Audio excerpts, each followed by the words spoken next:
В последнее время в Таджикистане появились некоторые запреты и рекомендации для населения. С недавних пор в общеобразовательных школах Таджикистана запрещается проведение мероприятий по случаю звонка зрелости для выпускников 9 и 11 классов.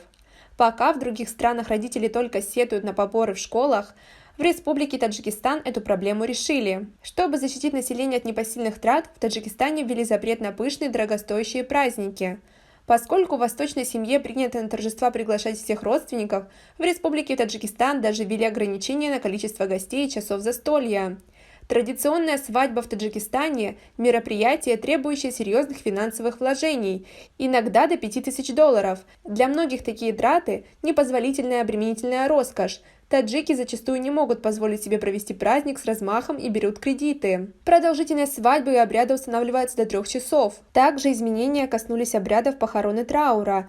Они должны проводиться без убоя скота и без предложения еды, в том числе обряды 3-го дня, 40-го дня и годовщины. Весной 2017 года всем студенткам и преподавательницам Душанбе рекомендовали носить в вузах только национальное платье из атласа или адраса. Как вы относитесь к таким правилам? Свои ответы пишите нам в комментарии под этим видео.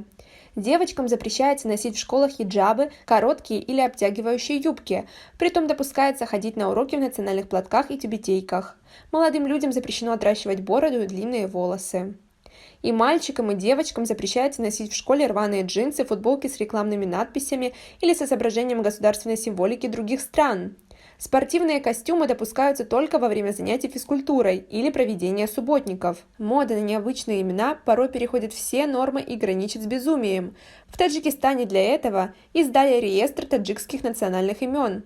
На его страницах собраны все таджикские мужские и женские варианты. Эти правила могут вызвать недоумение у иностранцев, но при близком ознакомлении становится ясно – по ряду пунктов Таджикистан обогнал другие страны и принял мудрое решение. На этом у нас все. Оцените наше видео подпиской и лайком.